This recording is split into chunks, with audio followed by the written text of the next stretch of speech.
ਖਾਣਾ ਪੀਣਾ ਪੂਜਣਾ ਤਿੰਨੇ ਕੰਮ ਤੱਤ ਤੇ ਜਾਂਦੀ ਵਾਰੀ ਸੁਥਰਿਆ ਰੱਖ ਹਿੱਕ ਤੇ ਹੱਥ। ਸੁਥਰੇ ਸ਼ਾਹ ਜੀ ਨੇ ਆਖਿਆ ਵੀ ਜਿਹੜਾ ਖਾਣਾ ਪੀਣਾ ਤੇ ਪੂਜਣਾ ਨੇ ਤਿੰਨੇ ਕੰਮ ਸਾਫ ਸੁਥਰੇ ਹੋਣੇ ਚਾਹੀਦੇ ਆ। ਵਾਹ ਵਾਹ। ਹਾਂਜੀ ਕਿ ਰਿਜ਼ਕੇ ਹਲਾਲ ਖਾਓ ਖਾਣ ਪੀਣ ਵਿੱਚ ਵੀ, ਔਰ ਜਿਹੜੀ ਪੂਜਾ ਪਾਠ ਕਰੋ ਉਹ ਵੀ ਬਗੈਰ ਕਿਸੇ ਲਾਲਚ ਤੋਂ ਕਰੋ। ਹਾਂ, ਦਾਤਾ ਕਾਲ ਪਰਖੀਏ ਤੇ ਧਿਆਉਣੀ ਫੱਗਣ ਮਾਂ ਤੇ ਇਸਤਰੀ ਤਾਂ ਪਰਖੀਏ ਜਦ ਧਨ ਭੱਲੇ ਨਾ। ਮੇਰਾ ਤੇ ਇੱਥੇ ਕੁੱਟਿਆ ਪੇਕਿਆਂ ਨੇ ਮੇਰਾ ਚਲਾ ਕਰ ਛੜਿਆ, ਆਹ ਕੀਤਾ ਇੱਥੇ, ਮੈਂ ਭੁੱਖ ਹੀ ਨਹੀਂ ਤੁਹਾਡੀਆਂ ਕੁੱਛਾਂ ਚੋਂ ਨਿਕਲੀ, ਹਰ ਪਾਸੇ ਭੁੱਖ ਹੀ ਭੁੱਖ ਜਦੋਂ ਦੀ ਮੈਂ ਆਈ ਆ। ਮੂੰਹ ਦੀ ਕੱਢੀ ਮੂੰਹ ਚ ਨਹੀਂ ਪੈਂਦੀ। ਵੇਖੋ ਨਾ ਜੀ ਕਿਸੇ ਤੇ ਕੋਈ ਝੂਠਾ ਇਲਜ਼ਾਮ ਲਾ ਦਿਓ, ਅਗਲਾ ਤਗੜਾ ਹੋਏ ਤੇ ਆਖੇ ਆ ਸਾਬਤ ਕਰ ਇੱਥੇ। ਹਾਂਜੀ ਕਿ ਜੇ ਤੂੰ ਸਾਬਤ ਨਾ ਕਰ ਸਕਿਆ ਮੈਂ ਤੈਨੂੰ ਪਿੰਡ 'ਚ ਨਹੀਂ ਰਹਿਣ ਦੇਣਾ।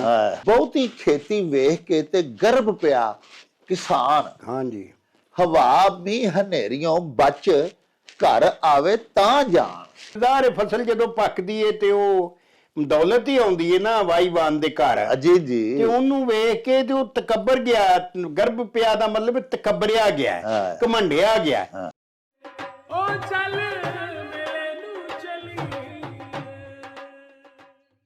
ਬਿਸਮਿल्लाहिर्रहमानिर्रहीम। शुरू खुदा दे नामों जिसदा जोड़ जवाब न कोई, जिस दी रहमत बख्शिश वाला अंत हिसाब ना कोई। दुनिया भर विच वसन वाले पंजाबीओ ते साडे प्यारे वेखण वालिओ, अस्सलामु अलैकुम, सत श्री अकाल, नमस्कार ते ढेर ढेर सलामा। पंजाबी मां बोली दे जुबानो अदब ते सकाफत दे फरोग ते वधावे ते चढ़तल ते सिੱਖਿਆ ਲਈ शुरू ਕੀਤੇ ਜਾਣ ਵਾਲੇ ਤੁਹਾਡੇ ਆਪਣੇ YouTube ਚੈਨਲ ਮੇਲਾ ਟੀਵੀ ਦੇ ਉੱਤੇ ਤੁਹਾਨੂੰ ਦਿਲ ਦੀਆਂ ਡੁੰਗਿਆਈਆਂ ਤੋਂ ਸਤ ਬਿਸਮਿਲ੍ਲਾ ਤੇ ਜੀ ਆਇਆਂ ਨੂੰ ਆਖਨੇ ਆ। ਸਾਹਿਬੋ ਸਾਡੀ ਇਹ ਬੇਨਤੀ ਹੈ ਵੀ ਆਪਣੇ ਮੇਲਾ ਟੀਵੀ ਨੂੰ ਸਬਸਕ੍ਰਾਈਬ ਕਰ ਲਵੋ, ਨਾਲ ਬਣਿਆ ਹੋਇਆ ਘੰਟੀ ਦਾ ਨਿਸ਼ਾਨ ਜ਼ਰੂਰ ਦਬਾਇਆ ਜੇ ਤਾਂ ਕਿ ਸਾਡੇ तमाम तर ਨੋਟੀਫਿਕੇਸ਼ਨਸ बर वक्त ਤੁਹਾਡੇ ਤਾਈਂ ਅਪੜ ਸਕਣ। ਸਾਹਿਬੋ ਸਾਡੇ ਵਿਲਾਗਸ ਨੂੰ ਲਾਈਕ ਤੇ ਆਪਸ ਦੇ ਵਿੱਚ ਤੇ ਪੰਜਾਬੀ ਪਿਆਰਿਆਂ ਦੇ ਨਾਲ ਸ਼ੇਅਰ ਜ਼ਰੂਰ ਕਰਿਆ ਕਰੋ ਤੇ ਆਪਣੇ ਕਮੈਂਟਸ ਸਾਨੂੰ ਜ਼ਰੂਰ ਭਿਜਵਾਇਆ ਕਰੋ ਜਿਹੜੇ ਕਿ ਸਾਡੇ ਲਈ ਬੜੀ ਹੱਲਾਸ਼ੇਰੀ ਦਾ ਮੂਜਬ ਹੁੰਦੇ ਨੇ। ਤੇ ਨਾਲੇ ਅਸੀਂ ਤੁਹਾਡੇ ਕਮੈਂਟਸ ਦੇ ਚੰਨ ਨੇ अपनी गलबात नूं मजीद निखारन शिंगारन ते सवारन दा आर ते जतन भी करते रहने आ। प्यारिओ, रमजानुल मुबारक दा पाकीज़ा महीना अल्लाह पाक ने सानू अनायत कीता होया है। असी तुहाडी सेवा दे विच अर्ज कीती इसे महीने दी मुनासबत दे नाल कि अल्लाह पाक फरमाउंदे ने कि ऐ मोमनो मैं तुहाडे उत्ते रोजे फर्ज कीते जिस तरह के मैं तुहाडे तो पहलियां उम्मतां ते फर्ज कीते सन ताकि तुसी मुत्तकी बन जाओ, परहेजगार बन जाओ, पार साहब बन जाओ, अल्लाह पाक कोलों डरन वाले बन जाओ, बुरे कम्मां तो बचन वाले बन जाओ। मुत्तकी दा साहिबो इहो ही तर्जुमा हुंदा है। सूफियाए किराम फरमाउंदे ने भी जिहड़ा अल्लाह दा परहेजगार मुत्तकी बंदा है, मोमन है, उहदियां तीन उगड़वियां निशानियां ने। उंज ते मोमन दे विच बहुत ज्यादा सिफात पाईयां जांदियां ने। मोमन अल्लाह पाक दा नेक बंदा, अल्लाह पाक दा मकबूल ते प्यारा बंदा हमा सिफत मौसूफ हुंदा है। प्यारिओ, अल्लाह पाक जिन्हों पसंद कर लिया, जिन्हों अपना मुकर्रब ते महबूब बना लिया, उहदे च फिर कोई एक सिफत ते नहीं ना शहनशाह रहन देंदा। अल्लाह पाक उहनूं बेतहाशा सिफात दे नाल आरास्ता कर देंदे ने। लेकिन तीन मैं अर्ज कीती, फुकरा, सूफिया, औलिया दे बकौल तीन उगड़वियां सिफतां हुंदियां ने। एक ते है कि वह अल्लाह पाक दा बड़ा ही अब्दे मशकूर हुंदा है। अल्लाह पाक उन्होंने नवाजदे ने, अल्लाह पाक उहदे ते मेहरबानियां करदे ने, उन्होंने नेमतां देंदे ने। ਤੇ ਉਹ ਉਹਨਾਂ ਦੇ ਉੱਤੇ ਇਤਰਾਂਦਾ ਨਹੀਂ, ਆਕੜਦਾ ਨਹੀਂ। ਮਿਸਾਲ ਦੇ ਤੌਰ ਤੇ ਰੱਬ ਨੇ ਕਿਸੇ ਨੂੰ ਧਨਵਾਨ ਬਣਾ ਦਿੱਤਾ, ਬਹੁਤ ਜ਼ਿਆਦਾ ਦੌਲਤਮੰਦ ਉਹ ਬਣ ਗਿਆ, ਤੇ ਉਹ ਬਹੁਤ ਜ਼ਿਆਦਾ ਝੁਕ ਜਾਂਦਾ ਹੈ। ਜੇ ਅੱਲਾ ਦਾ ਬੰਦਾ ਹੋਵੇ, ਜੇ ਮੌਮਨ ਹੋਵੇ, ਜੇ ਪਰਹੇਜ਼ਗਾਰ ਹੋਵੇ, ਤੇ ਜਿਉਂ-ਜਿਉਂ ਰੱਬ ਉਹਨੂੰ ਨਵਾਜ਼ਦਾ ਜਾਂਦਾ ਹੈ, ਜਿਉਂ-ਜਿਉਂ ਉਹ ਧਨਵਾਨ ਹੁੰਦਾ ਜਾਂਦਾ ਹੈ, ਪਿਆਰਿਓ, ਉਹ ਆਜਜ਼ ਹੁੰਦਾ ਜਾਂਦਾ ਹੈ, ਉਹ ਝੁਕਦਾ ਜਾਂਦਾ ਹੈ, ਉਹ ਅੱਲਾ ਪਾਕ ਦਾ ਸ਼ੁਕਰਗੁਜ਼ਾਰ ਬਣਦਾ ਜਾਂਦਾ ਹੈ। ਸਭ ਤੋਂ ਪਹਿਲੀ ਸਿਫਤ ਮੈਂ ਤੁਹਾਨੂੰ ਦੱਸਿਆ ਕਿ ਮੁੱਤਕੀ ਬੰਦੇ ਦੀ ਇਹ ਹੁੰਦੀ ਹੈ ਕਿ ਉਹ ਅੱਲਾ ਪਾਕ ਦਾ ਸ਼ੁਕਰਗੁਜ਼ਾਰ ਹੁੰਦਾ ਹੈ। ਕੋਈ ਛੋਟੀ ਮੋਟੀ ਉਹਦੇ ਕੋਲੋਂ ਸ਼ੈ ਖੁੱਸ ਜਾਏ, ਕੋਈ ਨਿਹਮਤ ਅੱਲਾ ਪਾਕ ਜਿਹੜੀ ਦਿੱਤੀ ਹੋਵੇ, ਅੱਲਾ ਸਾਈਂ ਵਾਪਸ ਲੈ ਲੈਣ, ਤੇ ਉਹਦੀ ਜ਼ੁਬਾਨ ਤੇ ਸ਼ਿਕਵਾ ਨਹੀਂ ਆਉਂਦਾ, ਗਿਲੇ ਨਹੀਂ ਫਟਾਫਟ ਕਰਨ ਲੱਗ ਪੈਂਦਾ।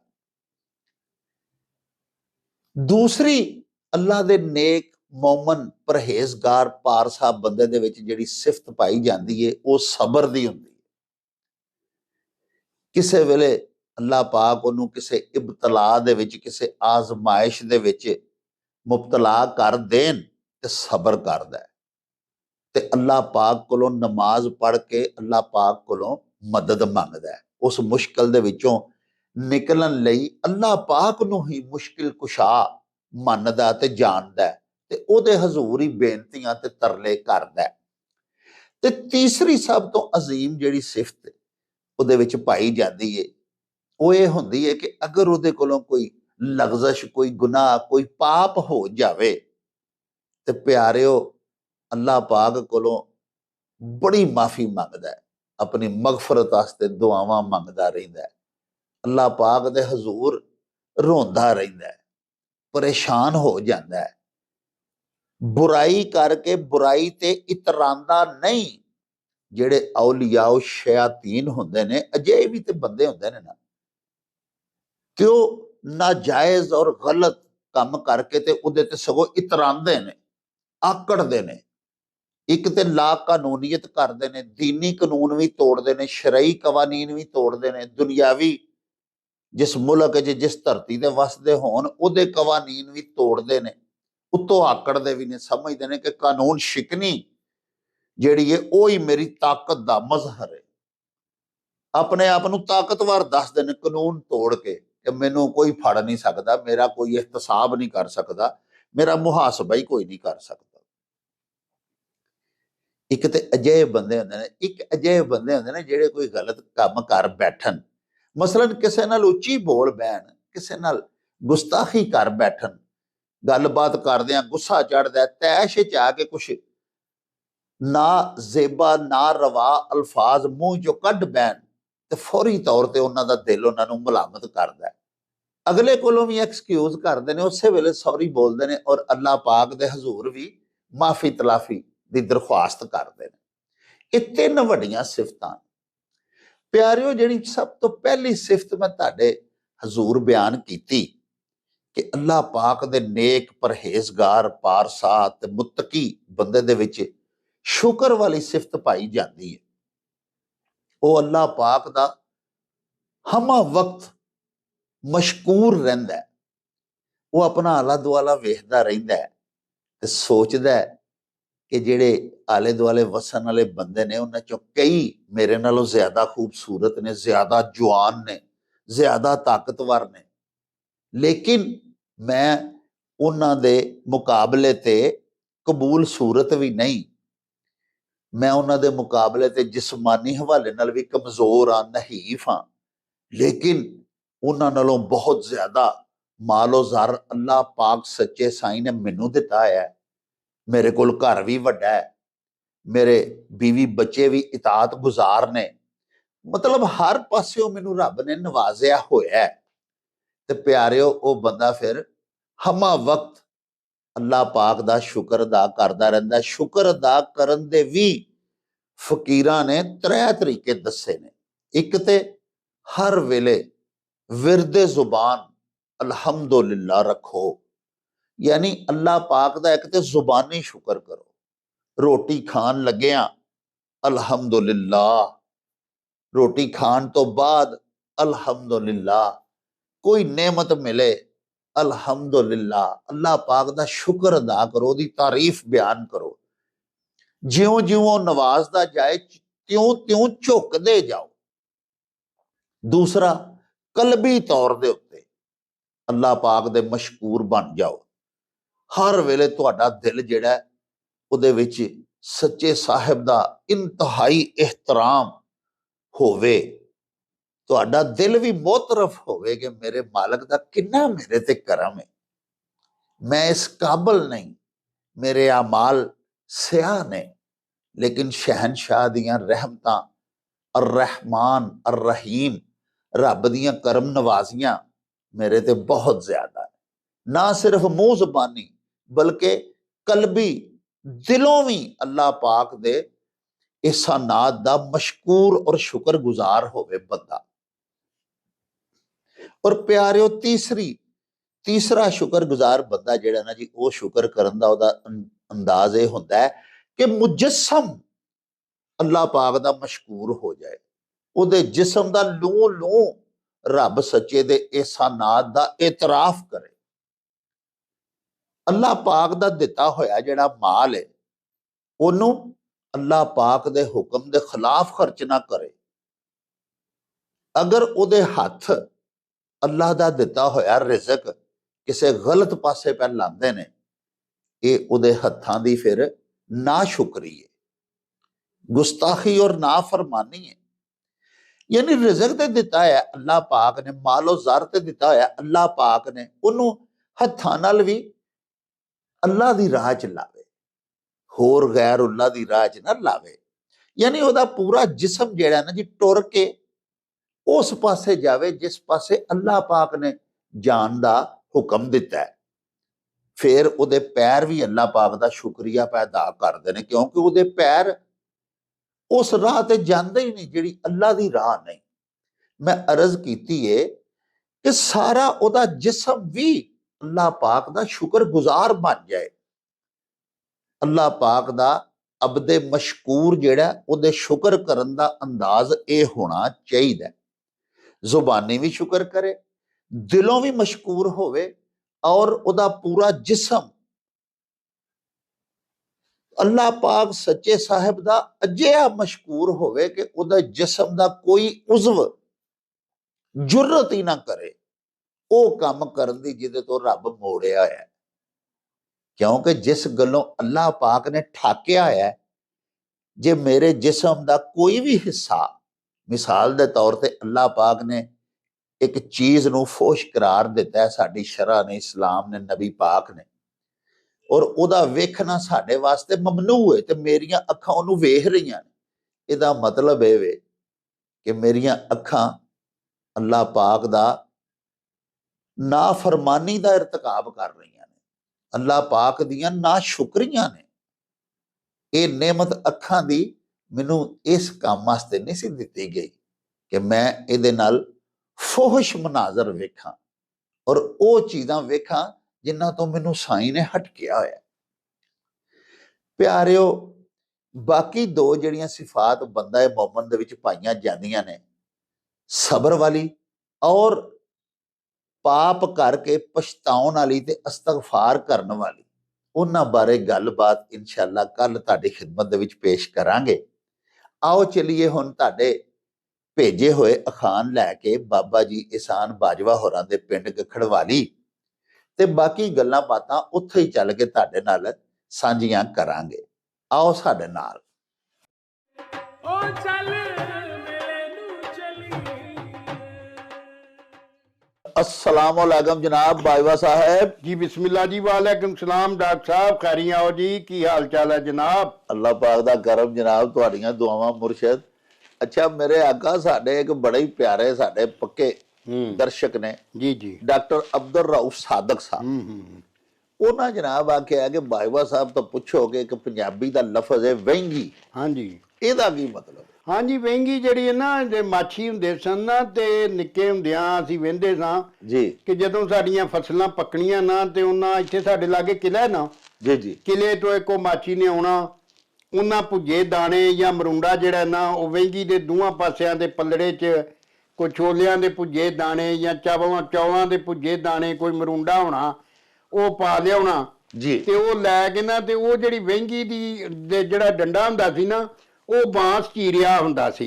ਜੀ ਜੀ। ਬਾਂਸ ਚੀਰ ਕੇ ਤੇ ਉਹਦਾ ਅੱਧਾ ਹਿੱਸਾ ਹੁੰਦਾ ਸੀ, ਤੇ ਉਹਨੂੰ ਜ਼ਰਾ ਸਾਫ਼ ਕਰਕੇ ਨਾ ਜੀ। ਤੇ ਉਹ ਹਲਾਰਾ ਮਾਰਦਾ ਸੀ ਇਸ ਤਰ੍ਹਾਂ, ਹਾਂ ਤੇ ਉਹ ਭਾਰ ਵੀ ਹੋਏ ਨਾ ਜੀ, ਤੇ ਉਹਨੇ ਹਲਾਰੇ ਨਾਲ ਹੀ ਟੁਰਿਆ ਲੱਗਿਆ ਜਾਣਾ ਬੰਦੇ ਨੇ ਅੱਗੇ। ਹਾਂ। ਉਹ ਫਿਰ ਨਾ ਪੈਲੀਆਂ 'ਚ ਜਾਂਦੇ ਹੁੰਦੇ ਹਨ, ਜਦੋਂ ਫਸਲ ਅਸੀਂ ਵੱਢਦੇ ਸਾਂ ਨਾ ਹੱਥਾਂ ਨਾਲ, ਮੁੰਜੀ ਵੱਢਦਿਆਂ ਹੋਣਾ ਜਾਂ ਕਣਕ ਵੱਢਦਿਆਂ ਹੋਣਾ, ਜੀ ਜੀ। ਉਹਨਾਂ ਫਿਰ ਜਾ ਕੇ ਉੱਥੇ ਤੇ ਜਨਾਬ ਜ਼ਿਮੀਂਦਾਰ ਲੱਗੇ ਨੇ ਨਾਲ, ਉਹਨਾਂ ਵਾਢੇ ਛਾਡੇ ਲਾਏ ਨੇ, ਉਹਨਾਂ ਆਖਣਾ ਚੋਰੀਓ ਮਰੂੰਡਾ ਖਾ ਲਓ, ਉਹਨਾਂ ਇੰਨਾ ਸਾਰਾ ਮਰੂੰਡਾ ਦੇ ਦੇਣਾ, ਉਹਨਾਂ ਆਖਣਾ ਚੱਲ ਇੱਥੋਂ ਲੱਲਾ ਬਈ ਮੱਕੜਾ ਕੋ 2-4। ਹਾਂ। ਉਹਨੇ ਫਿਰ ਉਹ ਜਿਹੜੇ ਮੱਕੜੇ ਨੇ ਨਾ ਲੈ ਕੇ ਨਾ ਉੱਥੇ ਹੀ ਉਹਨੂੰ ਰਗੜ ਕੇ ਨਾ ਕਣਕ ਨੂੰ ਵੀ ਤੇ ਮਾੜਾ ਮੋਟਾ ਕਰ ਕੇ ਤੇ ਦਾਣੇ ਕੱਢ ਕੇ ਤੇ ਤੀਲੇ ਛੀਲੇ ਉਹਦੀ ਜਿਹੜੀ ਉਹ ਨਾੜ ਨੂੜ ਉੱਥੇ ਸੁੱਟ ਆਉਣਾ। ਇਸ ਤਰ੍ਹਾਂ ਹੀ ਮੁੰਜੀ ਦੇ ਸੀਜ਼ਨ 'ਚ ਵੀ ਅਗਰ ਆਉਣਾ ਤੇ ਉਹਨਾਂ ਆਖਣਾ ਵੀ ਇੱਥੋਂ ਲੈ ਜਾ ਬਈ ਇਹ 2 ਮੱਕੜੇ ਫੜ ਕੇ, 3 ਮੱਕੜੇ ਫੜ ਕੇ ਜੀ। ਉਹ ਫਿਰ ਨਾ ਮੱਕੜਾ ਆਂਦੇ ਨੇ ਜਿਹੜੀ ਉਹ ਇੰਨੀ ਕੋ ਥੱਬੀ ਜੀ ਨਹੀਂ ਹੁੰਦੀ, ਮਤਲਬ ਇੱਕ ਫਸਲ ਦੀ ਵੱਢੀ ਹੋਈ। ਜੀ ਜੀ। ਉਹ ਫਿਰ ਉਹਨੂੰ ਫੜ ਕੇ ਉਹਨਾਂ ਆਪ ਵੀ ਦੇ ਦੇਣੇ ਵੀ ਆ 2 ਮੱਕੜੇ ਫੜਾ ਦਿਓ ਬਈ, ਉਹਨੇ ਉਹ ਫਿਰ ਮਰਾੜ ਕੇ ਤੇ ਉਹ ਦਾਣੇ ਬਣਾ ਲੈਣੇ। ਉਹ ਫਿਰ ਅਗਲੀ ਪੈਲੀ 'ਚ ਟੁਰ ਜਾਣਾ। ਇਸ ਤਰ੍ਹਾਂ ਹੀ ਕਰਦਿਆਂ ਨਾ ਉਹਨੇ ਸ਼ਾਮ ਨੂੰ ਉਹ ਜਿਹੜੇ ਛਾਬੇ ਹੁੰਦੇ ਸਨ ਨਾ ਉਹਦੇ ਵੱਡੇ ਉਹ ਜਿਹੜੇ ਤਰੱਕੜ ਦੇ 2 ਪੱਲੜੇ ਤਰੱਕੜ ਨਹੀਂ ਸਨ, ਬਲਕਿ ਉਹ ਹੁੰਦੇ ਸਨ ਜ਼ਿਆਦਾਤਰ ਇਹਦੇ ਨਾ ਛਾਬੇ ਜੇ ਵਾਂਗਰ ਛਾਬੇ ਜਿਵੇਂ ਚਿੱਕੂ ਜੀਆਂ ਨਹੀਂ ਹੁੰਦਾ, ਹਾਂਜੀ ਹਾਂਜੀ। ਇਹਦੇ ਬਣੇ ਕਾਨਿਆਂ ਦੇ, ਉਹਨਾਂ ਨੂੰ ਫਿਰ ਦਾਣਿਆਂ ਨਾਲ ਭਰ ਕੇ ਤੇ ਉਹਨੇ ਜਨਾਬ ਹਲਾਰੇ ਚੜਿਆ ਆਪਣੇ ਘਰ ਨੂੰ ਟੁਰ ਜਾਣਾ। ਤੇ ਬੱਸੋਂ ਦੇ ਅੰਦਰ ਨਾ ਸਾਰੀਆਂ ਜਿਹੜੀਆਂ ਸਾਰੀਆਂ ਮਤਲਬ ਸਾਰੇ ਲੋਕ ਜਿਹੜੇ ਨੇ ਉਹਨਾਂ ਦਾ ਇਸ ਤਰ੍ਹਾਂ ਹਿੱਸਾ ਹੁੰਦਾ ਸੀ ਜੀ। ਹਿੱਸਾ ਹੁੰਦਾ ਸੀ ਤੇ ਟੁੱਕਰ ਪਾਣੀ ਜ਼ਿਮੀਂਦਾਰ ਦੀ ਆਮਦਨ ਉਹਦੀ ਫਸਲ ਦੇ ਵਿੱਚ ਸਾਰੇ ਪਿੰਡ ਦੇ ਸੀਰੀ ਤੇ ਸੇਪੀ ਤੇ ਸਾਰੇ ਹਾਂਜੀ ਸਾਰੇ ਹਿੱਸੇਦਾਰ ਵਾਈਵਾਨ ਦੇ ਨਾਲ ਹੀ ਹੁੰਦੇ ਸਨ। ਵਾਹ ਵਾਹ। ਉਹ ਸਾਰੇ ਰਲ ਕੇ ਤੇ ਮਤਲਬ ਆਪਣੇ ਆਪਣੇ ਟਾਈਮ ਦੇ ਉੱਤੇ ਸਾਰਿਆਂ ਨੇ ਫਸਲ ਪੱਕੀ ਤੇ ਆਪਣਾ ਆਪਣਾ ਹਿੱਸਾ ਲੈ ਲੈਣਾ। ਤੇ ਵਹਿੰਗੀ ਜਿਹੜੀ ਸੀ ਫਿਰ ਉਹਨੇ ਉਹ ਵਹਿੰਗੀ ਦਾਣਿਆਂ ਦੀ ਭਰ ਕੇ ਨਾ ਤੇ ਉਹਨੇ ਲੈ ਜਾਣਾ। ਅਗਲੇ ਦਿਨ ਉਹਨੇ ਫੇਰ ਰਾਤ ਨੂੰ ਮਰੂੰਡਾ ਬਣਾ ਕੇ ਫੇਰ ਆ ਜਾਣਾ। ਉਹ ਇਸ ਤਰ੍ਹਾਂ ਹੀ ਮਤਲਬ ਉਹਨਾਂ ਵਿਚਾਰ ਮਤਲਬ ਉੱਥੇ ਮਤਲਬ ਉਹਦੇ ਘਰ ਦਾਣੇ ਟੁਰ ਜਾਣੇ। ਇਕੱਠੇ ਕਰ ਲੈਣੇ ਆਪਣਾ ਮਿਹਨਤ ਮਜ਼ਦੂਰੀ ਸੀਜ਼ਨ ਜੋਗਾ। ਹਾਂਜੀ ਤੇ ਜਿਹੜੇ ਵਾਹੀਵਾਨ ਵਾਢੀਆਂ ਦੇ ਲੱਗੇ ਉਹਨਾਂ ਮਰੂੰਡੇ ਖਾ ਕੇ ਉਹਨਾਂ ਮੂੰਹ ਸਵਾਦੀ ਕਰ ਲੈਣਾ। ਹਾਂ ਮੂੰਹ ਸਵਾਦੀ ਕਰ ਲੈਣਾ। ਹਾਂਜੀ ਹਾਂਜੀ ਇਹ ਹੁੰਦਾ ਤੇ ਬਾਈਵਾ ਸਾਹਿਬ ਇਸੇ ਸਾਡੇ ਭਾਜੀ ਜਿਹੜੇ ਨੇ ਅਬਦਰ ਰਊਫ ਸਾਦਕ ਸਾਹਿਬ ਡਾਕਟਰ ਸਾਹਿਬ, ਇਹਨਾਂ ਜਨਾਬ ਇੱਕ ਅਖਾਣ ਵੀ ਬੜਾ ਸੁਥਰਾ ਭੇਜਿਆ, ਬਲਕਿ ਸੁਥਰੇ ਸ਼ਾਹ ਦਾ ਸ਼ੇਰ ਹੈ। ਉਹ ਇਸ ਤਰ੍ਹਾਂ ਜੀ ਭਈ ਖਾਣਾ ਪੀਣਾ ਪੂਜਣਾ ਤਿੰਨੇ ਕੰਮ ਤੱਤ ਤੇ ਜਾਂਦੀ ਵਾਰੀ ਸੁਥਰਿਆ ਰੱਖ ਹਿੱਕ ਤੇ ਹੱਥ। ਹਾਂਜੀ ਮਤਲਬ ਇਹ ਵੇਖੋ ਨਾ ਜੀ, ਇਹਦੇ ਚ ਸੁਥਰੇ ਸ਼ਾਹ ਜੀ ਨੇ ਆਖਿਆ ਵੀ ਜਿਹੜਾ ਖਾਣਾ ਪੀਣਾ ਤੇ ਪੂਜਣਾ ਨੇ ਤਿੰਨੇ ਕੰਮ ਇਹ ਸਾਫ਼ ਸੁਥਰੇ ਹੋਣੇ ਚਾਹੀਦੇ ਆ। ਵਾਹ ਵਾਹ। ਹਾਂਜੀ ਕਿ ਰਿਜ਼ਕੇ ਹਲਾਲ ਖਾਓ ਖਾਣ ਪੀਣ ਵਿੱਚ ਵੀ, ਔਰ ਜਿਹੜੀ ਪੂਜਾ ਪਾਠ ਕਰੋ ਉਹ ਵੀ ਬਗੈਰ ਕਿਸੇ ਲਾਲਚ ਤੋਂ ਕਰੋ। ਹਾਂਜੀ ਇਹ ਮਤਲਬ ਇਹ ਕੋਈ ਉਹਦੇ ਜਿੰਨਾ ਤੁਹਾਡਾ ਕੋਈ ਲਾਲਚ ਸ਼ਾਮਲ ਨਹੀਂ ਹੋਣਾ ਚਾਹੀਦਾ। ਤੁਸੀਂ ਅੱਲਾ ਨੂੰ ਮੰਨਣਾ ਤੇ ਅੱਲਾ ਨੂੰ ਹੀ ਬੜੇ ਇਸ ਤਰ੍ਹਾਂ ਮੰਨੋ ਕਿ ਜਿਹੜਾ ਮਤਲਬ ਇਹ ਮੰਨਣ ਦਾ ਹੱਕ ਹੈ। ਹਾਂਜੀ ਤੇ ਫਿਰ ਜਦੋਂ ਤੁਸੀਂ ਇਹ ਕਰੋਗੇ ਤੇ ਸਾਰੀ ਉਮਰ ਤੇ ਫਿਰ ਮਰਨ ਦੇ ਵੇਲੇ ਤੁਹਾਨੂੰ ਕੋਈ ਖੌਫ ਡਰ ਨਹੀਂ ਕਿ ਮੈਨੂੰ ਉੱਥੇ ਜਾ ਕੇ ਪੁੱਛ ਦੱਸ ਹੋਏਗੀ। ਫਿਰ ਇੱਕ ਤੇ ਹੱਥ ਰੱਖ ਕੇ ਯਾਨੀ ਬੜੇ ਮਾਨ ਧਰਾਨ ਨਾਲ ਤੂੰ ਅਗਲੇ ਜਾਣ ਜਾ ਤੇ ਅੱਲਾ ਕਰੇਗਾ ਤੇ ਤੈਨੂੰ ਕੁਝ ਨਹੀਂ ਉੱਥੇ ਮਤਲਬ ਕੋਈ ਇਸ ਤਰ੍ਹਾਂ ਦੀ ਤਕਲੀਫ ਜਾਂ ਪੁੱਛ ਦੱਸ ਨਹੀਂ ਹੋਏਗੀ, ਕਿਉਂਕਿ ਤੂੰ ਸਾਰੀ ਉਮਰ ਰਿਜ਼ਕੇ ਹਲਾਲ ਖਾਦਾ ਹੈ। ਹਾਂਜੀ ਤੇ ਅੱਲਾ ਨੂੰ ਯਾਦ ਵੀ ਕੀਤਾ ਹੈ। ਹਾਂਜੀ ਤੇ ਇਸ ਵਾਸਤੇ ਤੈਨੂੰ ਫਿਰ ਫਿਕਰ ਕੋਈ ਨਹੀਂ। ਲੋ ਜੀ ਪਿਆਰਿਓ, ਡਾਕਟਰ ਅਬਦਰ ਰਊਫ ਸਾਦਕ ਸਾਹਿਬ ਨੇ ਸਾਨੂੰ ਇਹ ਜਿਹੜਾ ਅਖਾਣ ਭਿਜਵਾਇਆ ਸੁਥਰੇ ਸ਼ਾਹ ਜੀ ਦਾ ਸ਼ੇਰ ਹੈ ਵੀ ਖਾਣਾ ਪੀਣਾ ਪੂਜਣਾ ਤਿੰਨੇ ਕੰਮ ਤੱਤ ਤੇ ਜਾਂਦੀ ਵਾਰੀ ਸੁਥਰਿਆ ਰੱਖ ਹਿੱਕ ਤੇ ਹੱਥ। ਪਿਆਰਿਓ, ਇਨਸਾਨ ਦੀ ਹਯਾਤੀ ਦੇ ਇਹ ਲਵਾਜ਼ਮਾਤ ਨੇ। ਵੇਖੋ ਨਾ, ਖਾਣ ਪੀਣ ਤੋਂ ਬਗੈਰ ਇਨਸਾਨ ਨਹੀਂ ਰਹਿ ਸਕਦਾ। ਔਰ ਤੀਸਰਾ ਜਿਹੜਾ ਪੂਜਣਾ, ਯਾਨੀ ਉਸ ਸ਼ਹਿਨशाह ਦੇ ਜਿਹਨੇ ਸਾਨੂੰ ਸਰਜਿਆ, ਜਿਹਦੇ ਅਸੀਂ ਮਖਲੂਕ ਆ, ਜਿਹਦੇ ਅਸੀਂ ਬੰਦੇ ਆ, ਅਬਦ ਆ, ਗੁਲਾਮ ਆ, ਉਹਦੀ ਬੰਦਗੀ ਕਰਨਾ, ਉਹਦੀ ਇਬਾਦਤ ਕਰਨਾ, ਇਹ ਵੀ ਇੰਨਾ ਹੀ ਜ਼ਰੂਰੀ ਹੈ ਜ਼ਿੰਦਗੀ ਦੇ ਵਿੱਚ ਸਾਡੇ ਵਾਸਤੇ, ਇਨਸਾਨਾਂ ਦੇ ਵਾਸਤੇ, ਜਿੰਨਾ ਕਿ ਖਾਣਾ ਪੀਣਾ ਜ਼ਰੂਰੀ ਹੈ। ਵੇਖੋ ਨਾ ਬਾਜਵਾ ਸਾਹਿਬ ਨੇ ਕਿੰਨੀ ਸੋਹਣੀ ਗੱਲ ਕੀਤੀ। ਖਾਂਦਾ ਪੀਂਦਾ ਤੇ ਹਰ ਕੋਈ ਹੈ, ਲੇਕਿਨ ਕੁਲੂ ਵਸ਼ਰਬੂ ਮਿਨ ਤਯਿਬਾਤ, ਅੱਲਾਹ ਪਾਕ ਫਰਮਾਉਂਦੇ ਨੇ ਪਾਕੀਜ਼ਾ ਰਿਜ਼ਕ ਖਾ। ਸੁਥਰੇ ਸ਼ਾਹ ਜੀ ਸਾਨੂੰ ਮਾਤੇ ਪੈ ਦਿੰਦੇ ਨੇ ਵੀ ਖਾਓ ਪੀਓ, ਲੇਕਿਨ ਪਾਕੀਜ਼ਾ ਰਿਜ਼ਕ ਖਾਓ ਪੀਓ।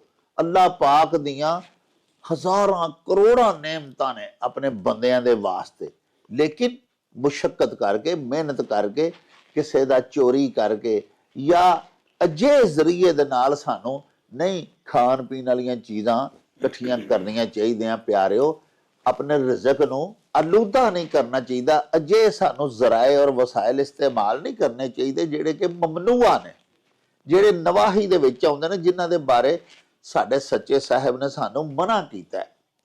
ਅਸੀਂ ਰਿਜ਼ਕੇ ਹਲਾਲ ਕਮਾਈਏ ਔਰ ਖਾਈਏ ਔਰ ਪੀਵੀਏ, ਔਰ ਇਬਾਦਤ ਅੱਲਾਹ ਪਾਕ ਦੀ ਜ਼ਰੂਰ ਕਰੀਏ। ਆਪਣੇ ਰੱਬ ਨੂੰ ਨਾ ਵਿਸਾਰੀਏ। ਸਾਰੀ ਹਯਾਤੀ ਜਿੰਨਾ ਖਾਣਾ ਪੀਣਾ ਜ਼ਰੂਰੀ ਹੈ, ਓਡਾ ਹੀ ਜ਼ਰੂਰੀ ਰਾਜ਼ਕ ਨੂੰ, ਆਪਣੇ ਖਾਲਕ ਨੂੰ ਮੰਨਣਾ, ਉਹਦੀ ਇਬਾਦਤ ਕਰਨਾ, ਉਹਦਾ ਨਾਮ ਜਪਣਾ, ਇਹ ਵੀ ਓਡਾ ਹੀ ਜ਼ਰੂਰੀ ਹੈ।